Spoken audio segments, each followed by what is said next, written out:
तुलसी पूजा से घर में सुख समृद्धि सब बनी रहती है। तुलसी विवाह कराने से विवाह, धन संबंधी हर समस्या का अंत होता है। ये तो सभी जानते हैं कि भगवान विष्णु माँ लक्ष्मी के पति है।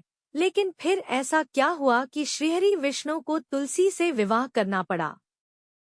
पौराणिक कथा के अनुसार प्राचीन काल में एक राक्षस था जिसका नाम जालंधर था। वह बहुत ही शक्तिशाली था, उसे हराना आसान न था। उसके शक्तिशाली होने का कारण था उसकी पत्नी वृंदा। जालंधर की पत्नी वृंदा पतिव्रता थी। उसके प्रभाव से जालंधर को कोई भी परास्त नहीं कर पाता था। जालंधर का आतंक इतना बढ़ गया कि देवतागण परेशान हो गए। जब कभी भी जालंधर युद्ध पर जाता था तो तुलसी भगवान विष्णु की पूजा करने लगती थी। विष्णु जी उसकी सारी मनोकामना पूरी करते। जालंधर से मुक्ति पाने के लिए देवतागण मिलकर भगवान विष्णु के पास पहुँचे और उन्हें सारी व्यथा सुनाई। इसके बाद समाधान यह निकाला गया कि क्यों न वृंदा के सतीत्व को ही नष्ट कर दिया जाए।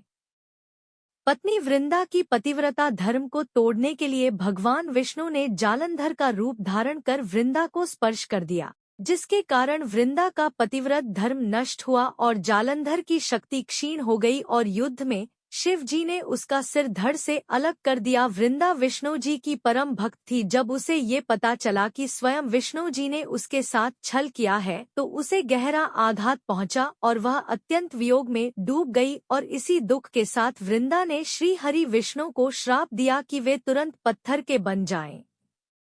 भगवान विष्णु ने देवी वृंदा का श्राप स्वीकार किया और वे एक पत्थर के रूप में आ गए।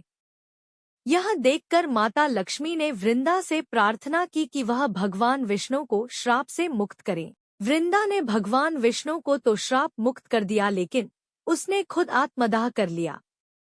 जहां वृंदा भस्म हुई थी वहां एक पौधा उगाया था जिसे विष्णु जी ने तुलसी का नाम दिया और बोले कि शालिग्राम नाम से मेरा एक रूप इस पत्थर में हमेशा रहेगा, जिसकी पूजा तुलसी के साथ ही की जाएगी। यही वजह है कि हर साल देवोठनी एकादशी पर विष्णु जी के स्वरूप शालिग्राम जी और तुलसी का विवाह कराया जाता है।